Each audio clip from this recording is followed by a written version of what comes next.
ഉത്തരേന്ത്യയിൽ ഉഷ്ണതരംഗം ശക്തമാകുന്നു. രാജസ്ഥാനിൽ ചിലയിടങ്ങളിൽ താപനില 50 ഡിഗ്രി സെൽഷ്യസ് കടന്നു. ഇതുവരെ കനത്ത ചൂടിൽ രാജസ്ഥാനിൽ മരണം 15ആയി. ഡൽഹിയിലും താപനില 50നോട് അടുക്കുകയാണ്. അത്യുഷ്ണത്തിലെ പരിശീലനത്തെ തുടർന്ന് ഡൽഹി പോലീസിലെ മലയാളി പോലീസ് ഉദ്യോഗസ്ഥൻ മരിച്ചു.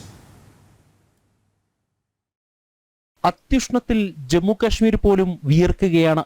ഇന്നലെ ജമ്മു കാശ്മീരിൽ രേഖപ്പെടുത്തിയ താപനില 43.6 ഡിഗ്രി സെൽഷ്യസ് ആയിരുന്നു. ഉത്തരേന്ത്യയിൽ രാജസ്ഥാനിലാണ് ഉഷ്ണതരംഗം തീവ്രമായത്. ചിലയിടങ്ങളിൽ താപനില 51 ഡിഗ്രി സെൽഷ്യസിലേക്ക് എത്തി. ഒരു BSF ജവാന്റേതടക്കം ഇതുവരെ 15 മരണങ്ങളാണ് രാജസ്ഥാനിൽ റിപ്പോർട്ട് ചെയ്തത്.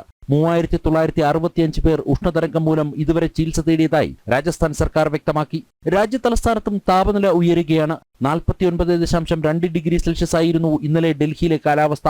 അത്യുഷ്ണത്തിൽ പരിശീലനത്തിനിറങ്ങിയ ഡൽഹി പോലീസിലെ മലയാളിയായ ASI കുഴഞ്ഞു വീണു മരിച്ചു. വടകര സ്വദേശിയായ ബിനീഷിനെ ശാരീരിക അസ്വസ്ഥത പ്രകടിപ്പിച്ചതിനെ തുടർന്ന് ആശുപത്രിയിൽ പ്രവേശിപ്പിച്ചെങ്കിലും ജീവൻ രക്ഷിക്കാനായില്ല.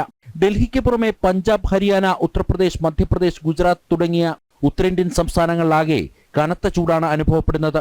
അടുത്ത 2 ദിവസം വടക്കൻ സംസ്ഥാനങ്ങളിലാകെ ചൂട് ഇനിയും വർദ്ധിക്കുമെന്നാണ് കേന്ദ്ര കാലാവസ്ഥാ നിരീക്ഷണ കേന്ദ്രത്തിന്റെ മുന്നറിയിപ്പ്. പഞ്ചാബ്, ഹരിയാന, ഡൽഹി, രാജസ്ഥാൻ, ഉത്തർപ്രദേശ്, മധ്യപ്രദേശ് എന്നീ 6 സംസ്ഥാനങ്ങളിൽ റെഡ് അലേർട്ട് തുടരുകയാണ്. അതേസമയം വടക്ക് കിഴക്കൻ സംസ്ഥാനങ്ങളായ അസം, മേഘാലയ, മണിപ്പൂർ, അരുണാചൽ പ്രദേശ്, മിസോറാം എന്നിവിടങ്ങളിൽ അതിശക്തമായ മഴ തുടരുകയാണ്. നിരവധി മരണങ്ങളാണ് ഇതിനോടകം റിപ്പോർട്ട് ചെയ്തത്. മഴയ്ക്കൊപ്പം അതിശക്തമായ കാറ്റും വടക്ക് കിഴക്കൻ സംസ്ഥാനങ്ങളെ പിടിച്ചുലയ്ക്കുകയാണ്. ജനം, ഡൽഹി.